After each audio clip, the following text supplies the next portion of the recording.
Right, it'll be a bit of a long video this now. It's been doing me head in. Wait a minute, get a sock from the washer.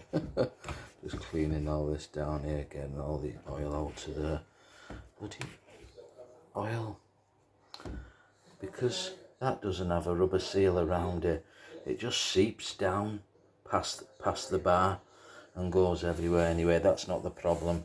The problem is the dreaded back clicking noise when you're taking the tensioner off, when you're taking the chain off. So what I've started doing now, when I'm cleaning it, I actually wiggle the bar up and lift the bar off the tensioner stud, and as soon as you do that,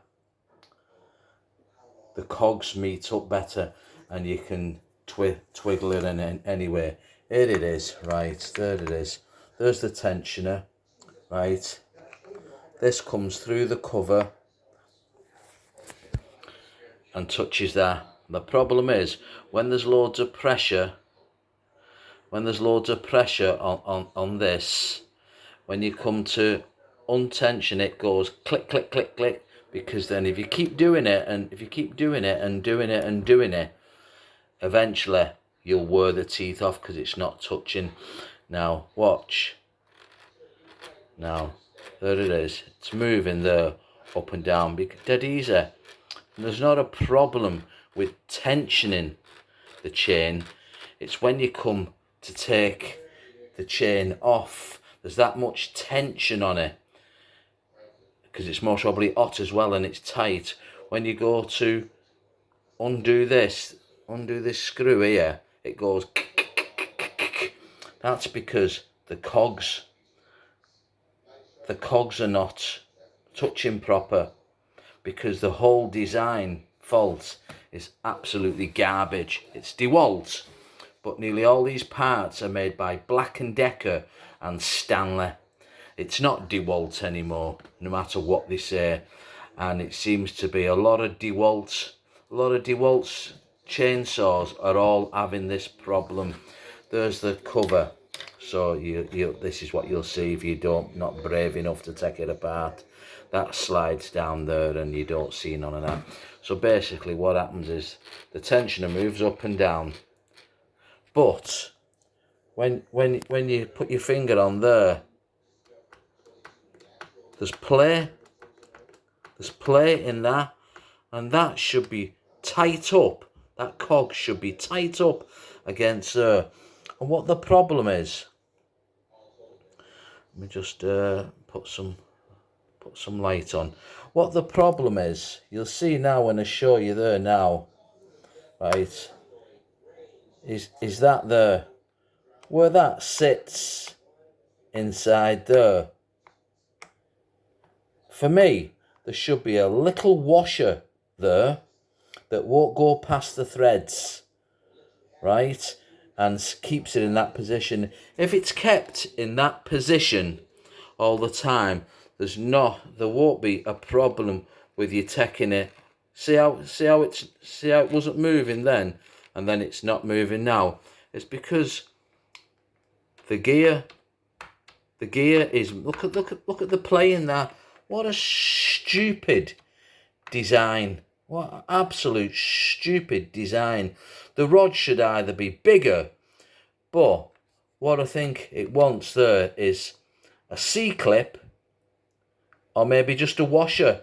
Because if I just put a washer on that, take that out of there. If I just put a washer on that there, the washer will stop against that plastic there and stop that movement. That is absolutely pathetic. And no matter where you buy it from, this is a UK one, it's 54 volts as you've seen. I've bought 2 batteries for it, 15 amp hour, so the whole thing's cost me £1,000. Look at that moving in and out of there. That shouldn't even be moving. To be honest, what would do it better would be a spring. In fact, if you put a spring on there, but it depends how far this comes back to tension and how big the spring is you put in there. But it definitely wants a washer to stop that movement.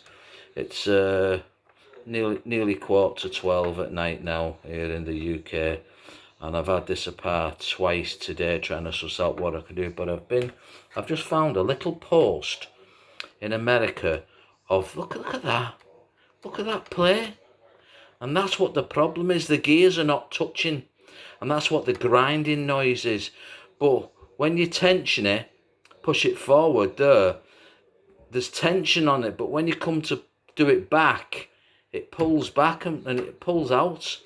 So I'm definitely going to go and get some washers tomorrow and put a washer in front of that. That is absolute. Look at that. That is absolutely pathetic from dewalt. As I say, it's not dewalt. It's Black & Decker and Stanley, because that's where all the parts come from. And that little cog there, that is. Here, I'll take it out again. Look. This is a almost a midnight rant. Look at that cog there. Look, even the cog is loose on the end of the rod. In fact, if you look at them teeth there, I think I've just took them down a little bit just in one place there. So what I've done was I've took this out and moved this around a bit, and and to be honest, I think the problem I don't think it's, is it ground it down there? Oh, it's what I've done is, look, I've lost 2 or 3 teeth. So for the moment, what I'm actually doing is, there you are, see, look, I've lost 2 or 3 teeth off there. So for the moment, what I'm actually doing is I'm lifting the bar off and then adjusting the adjuster. It must just be catching where I've got my bar. It must be, if it had a shorter chain by a couple of mil, most probably wouldn't even be touching them teeth there. But you can see it's gone all up there, look. But I still think there's enough meat there for it to grip. Anyway, you can't buy that little cog there, look. You can't. I've just tried on a UK website for dewalt parts, and they go part 43, 44, 45, 46, no 46, 47, 48. So they know there's a problem with these parts, and they want you to put it into dewalt and pay to have it fixed. They've mostly got a big box of them at dewalt, and they don't want to part with them. But that's what the problem is there, look. Stripping because of that movement, because of that movement that I've showed you inside. Anyway, I'm going to bed now. I've had me rant, so I hope this helps somebody. And another thing that's peed me off as well, I've only bought this in February, so it's what? February, March, April. It's not even 3 months old. Look at the play on that. So I've ordered a new one of these, and there's 6 weeks waiting for it from Black & Decker, believe it or not. But I'm thinking of drilling it. I'm drilling it underneath the washer there and putting a pin. But them shafts are very, very, very hard. And they're very hard. You need special bits to drill down the side of the shaft. I was going to put one of them rolled clips, I think they are. You bang it in just to take that up there. But the actual shaft mechanism that comes out there, if it is that, I think it's actually this, because it's made of a softer metal. And but I'll find out when the brand new one comes. If the brand new ones they're actually made like this. Absolutely pathetic. You know what? I was going to get a Makita one. I wish I'd have got the Makita one now. But they were all raving about these, and the only problem they had was oil leaking from the oil bottle. No oil leaking from the oil bottle, but with this one you get this bloody wording down the cogs. Stupid. I've used it about 6 times in the garden cutting logs up.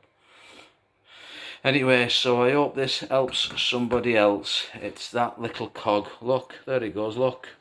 Look, there it is, that little cog, and you can't get it for love nor money. Just found a company in America, but it's for the 60 volt machines, and I don't know whether it's the same. It looks the same, but for some reason or other, it won't let me register. Maybe because I'm outside the UK. I'm outside of America, sorry, and UK. But you can see there where it's stripped to, because it's not been far enough. So get a washer behind that. I might get the meat on the edge of there. And as I say, it's only been in a certain position. So if you take this out, and I suppose actually it doesn't matter. I thought it was the pair of them. I thought it was that. But that's absolutely solid. That is solid, that one. So it doesn't matter where that is set.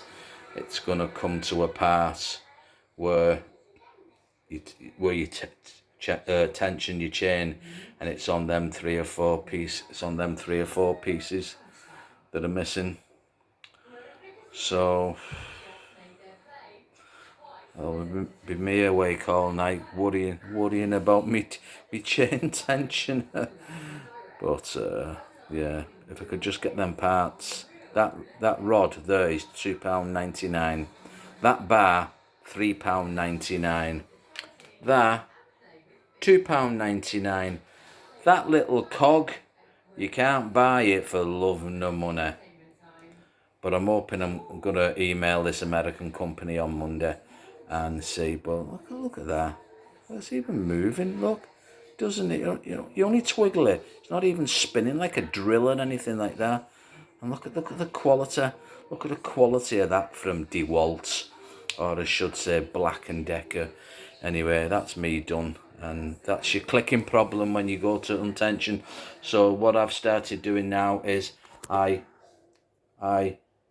wiggle the bar up until it comes off the tensioner pin, and when it comes off the tensioner pin, just pinch the chain and put it down, and when you put it back, you can this moves pretty freely when it's not under tension, and you can drag the tensioner all the way back so you can put the chain on and then tension it back up. As I say, it's not a problem tensioning it up. It's just when you come to back tension, it's jumping off the cogs. Pathetic, look. Rolling around in plastic when it all should be metal. Right, I'm going. Night night.